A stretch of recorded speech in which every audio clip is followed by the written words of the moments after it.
Olá, meus irmãos e pessoas que acompanham aí o nosso canal aqui da comunidade Giovanni Si, sejam bem-vindos a mais um estudo bíblico. Hoje vamos falar sobre um tema muito legal que é cotidiano, é melhor dizendo, é comum, né, em nossas vidas, mas sempre gera dúvidas, tá? Que é em relação à Páscoa, já que estamos próximo aí de comemorar a Páscoa e também tem algo que é atrelado à Páscoa, que é a Quaresma, né? E a gente vai abordar um pouquinho sobre esse tema também brevemente para tirar as dúvidas de pessoas que é, se convertem ao cristianismo, principalmente os irmãos que eram católicos e agora se converteram ao cristianismo, principalmente os irmãos que eram praticantes, né? Tem muito essas dúvidas e a pedido, né, do pessoal aí que acompanha o canal da comunidade, a gente vai falar um pouquinho sobre esse tema.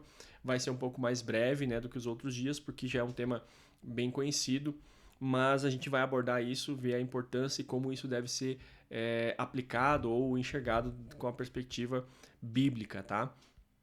Eu quero dizer que para você ficar à vontade aí na sua casa, esse é um momento especial onde a gente traz o estudo bíblico aqui como uma ferramenta para te auxiliar na tua vida com Deus. Isso não substitui, né, o teu estudo bíblico, o teu momento com Deus, mas eu tenho certeza que pode te ajudar. Vamos fazer uma oração e aí a gente dá seguimento aqui.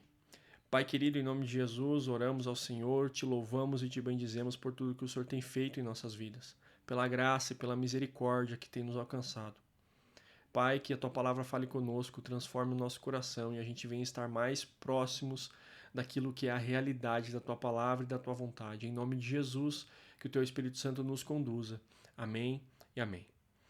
Meus irmãos, abra comigo aí a Bíblia no livro de Êxodo, tá? A gente vai ler 2 versículos e a gente vai trazer um pouquinho do contexto e dar andamento no nosso tema de hoje.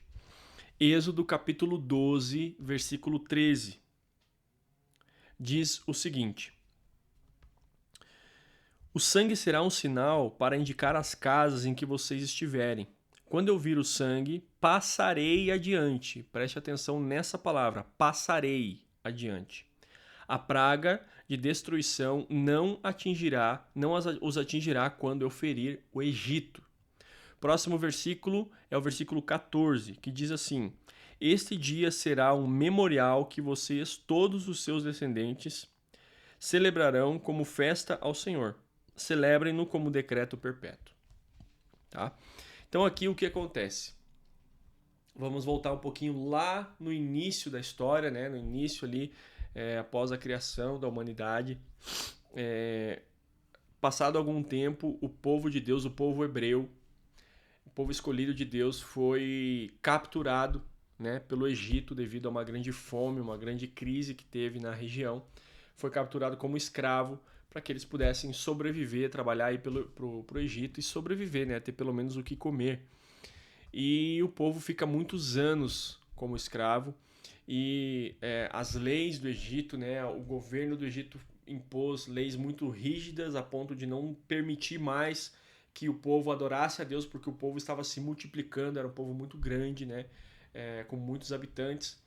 E com medo, né, de o povo se revoltar, o faraó proibiu que o povo adorasse o seu Deus, né, o Deus criador do céu e da terra. Então, Deus, para quebrar o Egito, para fazer com que o faraó libertasse o povo, ele envia Moisés e envia 10 pragas. E a 10ª praga, ele iria matar o primogênito de cada família daquela região.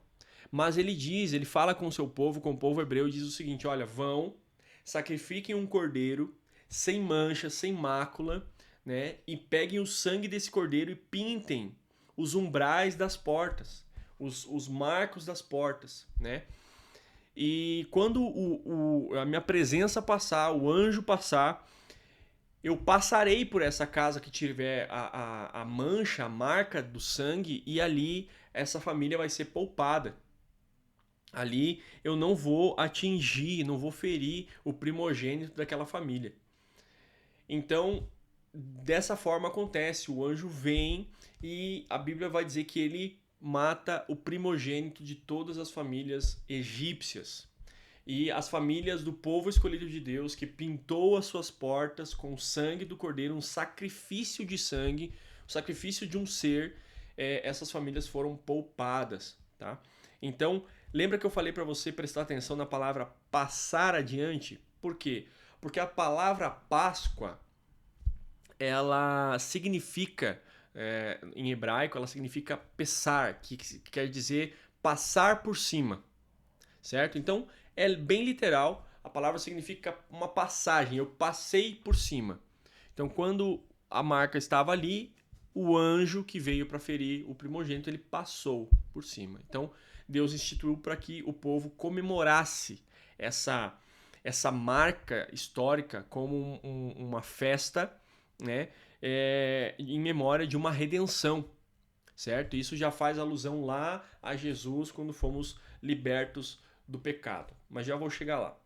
Então, a Páscoa começa aqui, a Páscoa começa nesse fato histórico, tá? É a libertação, é a redenção de um povo. E Deus estabelece a Páscoa como uma comemoração a essa redenção, certo? Então, hoje, isso ficou como uma festa judaica, né, estabelecida para o povo judeu, o povo hebreu do Antigo Testamento. Mas, como ela representa uma libertação, né, e a gente sabe que a palavra vai dizer que o preço do pecado, não tem como falar de Páscoa sem falar de redenção, sem falar de pecado, tá? Sem falar da condição humana. Então, após a queda do homem, teve o pecado, né, que se instaurou na natureza humana, e a palavra vai dizer, irmãos, que o salário do pecado é a morte, certo? Então, após a Páscoa e até um pouco antes, era o próprio Abraão, né, teve que sacrificar um animal, um cordeiro, e por causa do pecado sempre uma vida tem que ser entregue, né, para que haja libertação, porque é o salário do pecado, né? O pecado nos trouxe muito sofrimento e ainda hoje nos traz e será até a volta de Cristo. Então, o cordeiro, né, na Páscoa simboliza a redenção, é um sacrifício de sangue, um cordeiro perfeito, sem máculas. Mas quando a gente vem para o Novo Testamento, né, quando Jesus vem, ele morre em nosso lugar, ele ressuscita e ele agora é o Cordeiro Pascal. Hebreus vai dizer que Cristo é o Cordeiro Pascal, o Cordeiro que foi levado como sacrifício para que um povo fosse liberto, redimido, né, dos seus pecados. E agora a gente comemora a Páscoa não somente como um mero símbolo. É símbolo, sim, mas tem um significado um pouco mais forte porque também remete à nossa redenção. Mas agora, para nós cristãos, né, a Páscoa ela é uma festa. Mas o que importa agora é a Santa Ceia, né? A Páscoa ela foi substituída pela Santa Ceia. Então, lembra que a Páscoa, o sacrifício era para pagar um pecado? Olha, todas as vezes que vocês quiserem lembrar de libertação, redimir um pecado, se vocês quiserem se aproximarem de Deus, vocês vão ter que, para pagar esses pecados, sacrificar. Então, todas as vezes que vocês sacrificar, vocês vão lembrar dos pecados que vocês cometeram. E eles serão perdoados através desse sacrifício. Porém, no Novo Testamento, né, Jesus vai dizer o seguinte: fazei isso em memória de mim agora. Jesus estabelece a Santa Ceia como um ritual sagrado, né? Algo que nós devemos cumprir, como todo aquele que faz parte da Igreja de Cristo deve cumprir como um ritual sagrado.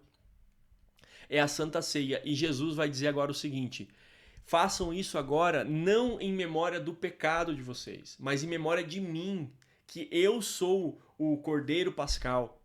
Eu sou a redenção de vocês. Então ele institui agora a Santa Ceia. Certo? Então agora, como ritual sagrado, nós temos que cumprir a Santa Ceia, participar da Santa Ceia de forma digna.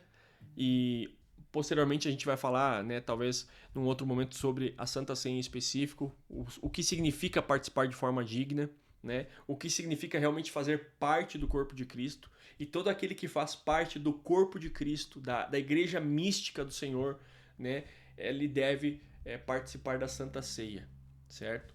Como uma lembrança de Cristo que morreu e ressuscitou como um cordeiro perfeito para pagar a nossa dívida, o nosso pecado, né, diante de Deus. Pois bem, a Páscoa para nós é isso hoje, né? A gente comemora como uma lembrança de redenção. E a Santa Ceia como um ritual sagrado, né? Um ritual necessário para todo aquele que faz parte do corpo de Cristo. Mas tem a Quaresma. E de onde surgiu a Quaresma, né? Entre o século II e o século IV, por volta do ano 300, né, depois de Cristo, alguns cristãos começaram a ter o costume, tá? Isso é uma questão histórica agora, não é bíblica, mas é uma questão histórica. Tiveram o costume de começar a fazer jejum, a prática do jejum antes da Páscoa. E no início era feito 2, 3 dias, 4 dias de jejum antes da Páscoa.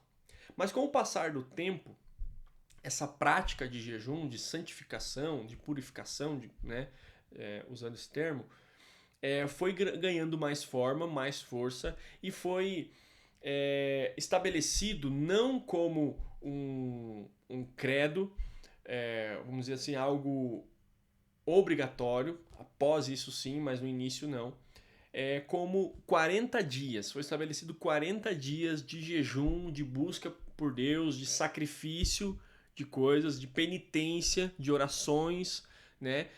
Antes da Páscoa, para que essa pessoa fosse preparada, santificada para celebrar a Páscoa. Certo?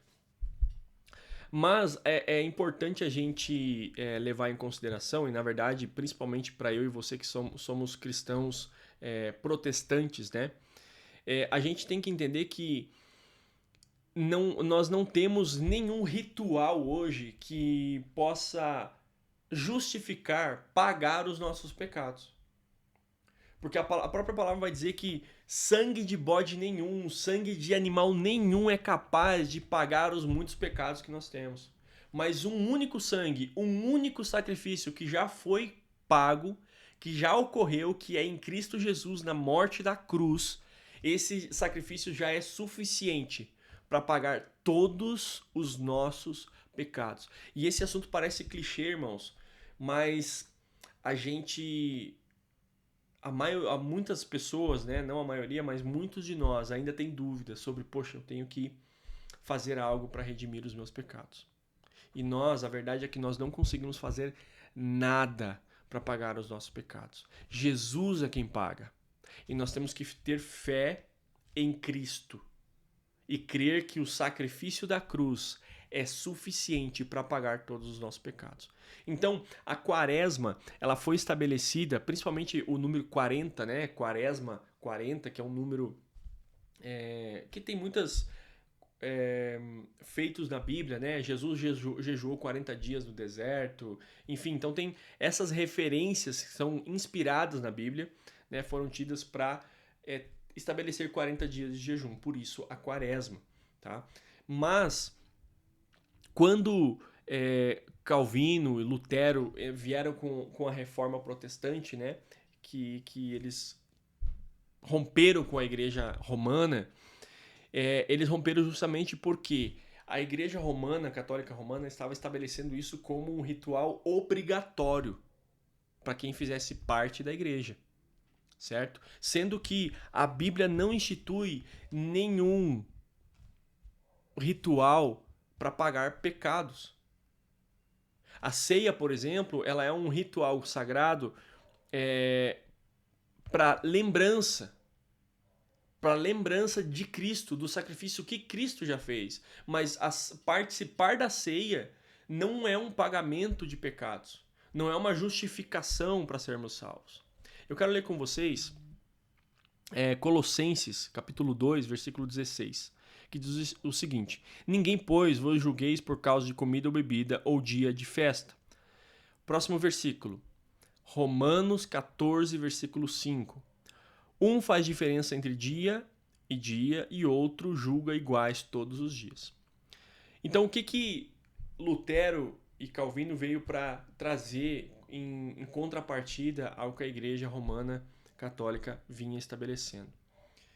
Que o povo de Deus ele é livre para decidir se um dia é santo, fazer diferença de um ou outro. E tem o cristão que vai julgar iguais todos os dias. A verdade é que todos os dias nós cristãos protestantes, reformados, precisamos entender que todos os dias nós precisamos nos santificar. Todos os dias nós precisamos nos preocupar com oração, com louvor, com jejum, com ação de graça, com leitura, estudo bíblico. Todos os dias. Se tivesse um dia que para nós cristãos, fosse mais considerável do que os outros, seria o domingo. Porque o domingo é o primeiro dia da semana, que é quando Jesus ressuscitou dos mortos. Entende? Então, se tivesse um dia para nós que simbolizasse, significasse mais do que os outros, e por isso a gente geralmente coloca os nossos cultos no domingo, foi porque num domingo de manhã, primeiro dia da semana, Jesus ressuscitou dentre os mortos. Então perceba que Velho Testamento, Antigo Testamento, Velha Aliança e práticas católicas romanas, e até, né, no caso até hoje, não valem mais para nós cristãos protestantes reformados. Não vale mais. Hoje não tem mais ritual para nós, para justificar os nossos pecados. Para que nós temos que dar mais importância do que qualquer outro dia.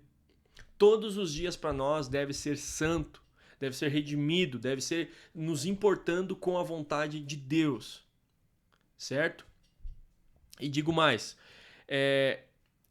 qual que é o risco então, né?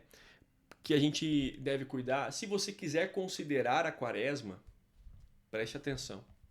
Se você quiser considerar esses 40 dias antes da Páscoa, não tem problema, desde que você não torne isso uma regra de fé, uma lei sobre a tua vida ou algo que justifique os teus pecados. Você pode separar esses 40 dias para reflexão, né? Para você pensar sobre aquilo que Jesus fez na cruz do Calvário, mas não como uma regra de fé ou como algo que você, não, eu estou pagando uma dívida, eu estou pagando um pecado, eu estou pagando que, esses últimos tempos eu fui assim, eu cometi muitos erros. Não.